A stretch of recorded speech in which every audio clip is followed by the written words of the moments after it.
So, you want to be a better Tarkov player, huh? Well, I gotta tell you, you came to the right place. What's up, world? Kong here, and today we're going to be giving you a very exclusive guide to help you be a better Tarkov player. We're going to be giving a lot of information in this video, and it's all geared towards new Tarkov players. Be sure to watch till the end so you don't miss any important info on how to progress. Alright, without further ado, let's get it! In the beginning, Tarkov is very overwhelming. You need to be able to loot valuable items to get currency to continue to fund your raids. But when you're starting, it's like, what is good? Do I need this? Where the hell am I? Truth is, what you need in this game highly depends on your level. In previous Tarkov patches, there were many useless items in the game. With the recent addition of the hideout in 0.12, those useless items became useful as they became either a craftable material or building material for your hideout. Example, when you're low level, screws, nuts, nails, and bolts mean everything to you to build your hideout. As a high level, air filters, sugars, and graphic cards mean a lot more to you because those items are what you use now that you built everything. So without getting overly concerned, let's just try and break this up into manageable chunks. There are three main skills every good Tarkov player has: his ability to kill, to do quests, and to loot. How good each player is at each skill depends exponentially by their experience. I would put these respectively in importance because your ability to survive in Tarkov is strongly dependent on how well you can kill. Excluding experience, that is. You need to be able to do quests in order to level and to get rep with traders, to get better ammo, mods, and armor. The goal of Tarkov is to get to level 40. Level 40 is when you have the ability to max all the traders, meaning you can buy the best gear to take into raid. A high level player goes into a raid to kill other PMCs and loot high tier areas that can't be accessed by most players. In order to do that, you have to be shooting the best rounds available for your gun, and you have to be wearing high class armor, or else you put yourself at a disadvantage. So how do you get to this point? Hold on, we are getting there. I'm going to make a roadmap that will help you level up fast. The fastest way to level up is to do quests and kill. If you are completely new, go to factory offline a couple raids and run around and shoot things to get yourself used to the mechanics of the game. After that, load up into a scav to get you some loot and to get your scav timer going. Afterwards, you want to rotate between your scav and PMC every other raid, hopefully to save you some money and goods. The first quests that you have are on customs. Talk to proper, skier, and therapist first. They should give you your first quest. You're going to want to kill some scouts for proper and collect various items for both therapist and skier. God, please, no! No! Now, proper is your AK guy. In the beginning, proper is your best friend because he's who you're going to be buying most of your ammo and guns from. It's important to note that you need to spend money with every trader and do quests. It's never a bad idea to stack up on extra items if you have the money. When you get to level 5, you open up the flea market, which is a player-based market where people buy and sell items at marked up prices. You can also barter for items if you don't have the extra cash for something you need. I'm going to suggest that you stay away from the market in the beginning just so you spend your money with traders. You're probably likely to go into the flea market and buy something anyways. I just want you to be aware that where you spend your money in the beginning matters, and that you will probably likely take a lot longer to level those traders if you use the flea market. Once you get most of your traders to level 2, especially Ragman, then it won't matter as much. You just really have a hard time leveling Ragman at the beginning, so I want you guys to knock that out first before you go and blow money for better armor in the market. That makes sense to me. Now levels 1 through 10. You should be learning customs because that's where most of your missions are at. Have a friend show you around is honestly the best way to learn. Remember that when you do quests, you have to turn them in to the respective trader. If you do not, you could possibly have to get items again or redo the entire thing. So when you're out of raid, get into the habit of turning in your tasks. Levels 11 through 20, you should have an idea on how to run customs now, and you should start running raids on Woods and Interchange. Level 15 is when you unlock Ragman missions for Interchange. The most important trader to get level 2 is Ragman.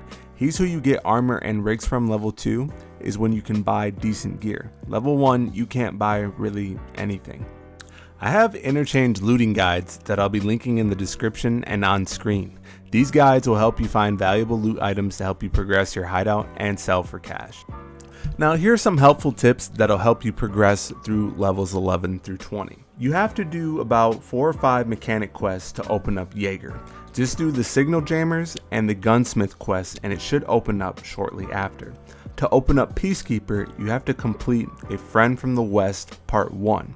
This is a skier quest and you have to do about 6 to 8 quests before you can open up Peacekeeper's quest line. It's important to do these things because they will unlock additional traders and quests for you. You can multitask to try to get many done or at least progress through a few.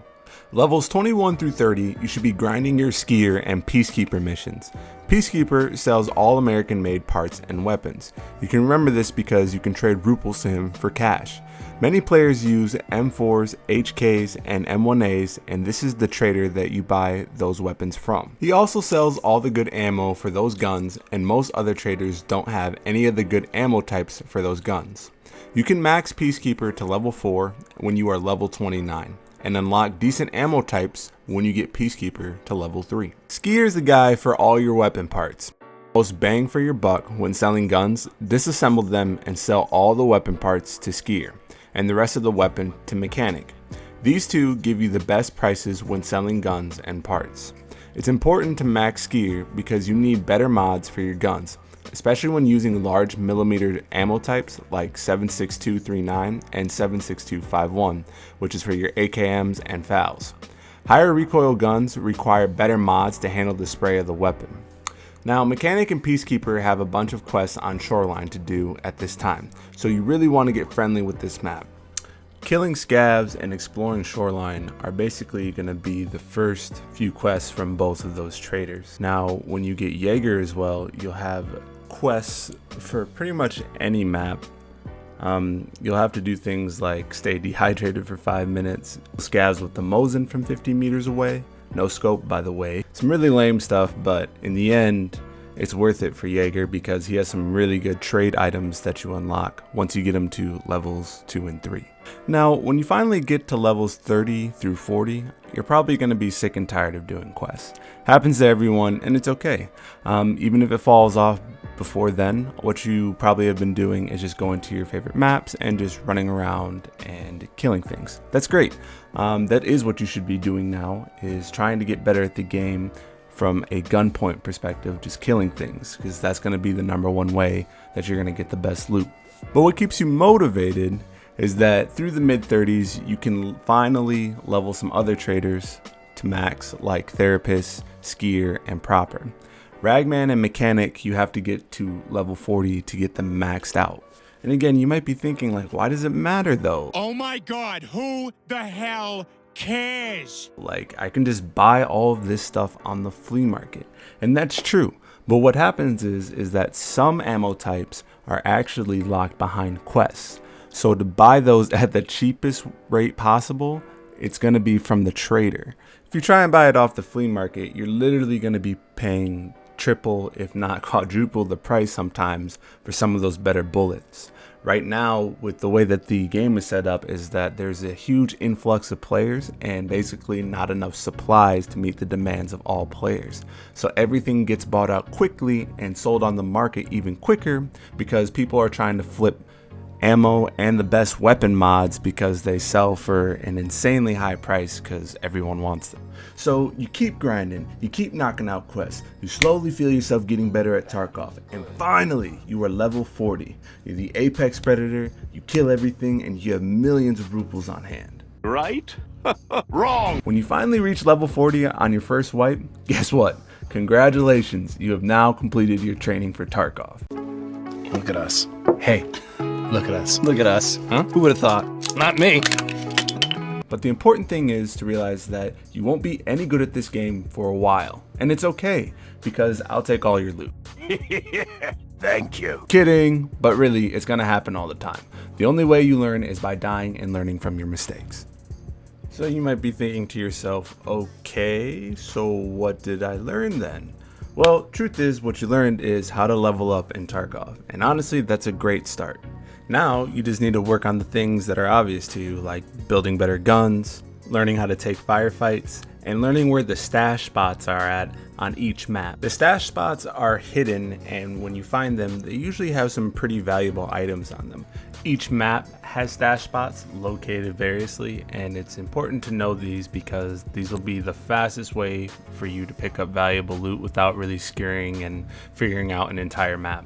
So this has been part 1 in a multi-video series that's going to be teaching you guys how to get better at Tarkov. In these next few videos, I'm going to be talking about some of the other key concepts I had brought up earlier, such as looting and also gun building. If you have any questions, feel free to leave them below in the comment section. Was this leveling guide helpful? Is there something you're struggling with that wasn't addressed in this video? This feedback is valuable to me, and I encourage you to join the conversation. Don't forget to subscribe to get the latest Tarkov content and gaming guides as soon as they come out. Well, that does it for me. Have a great day, and I will see you all next time.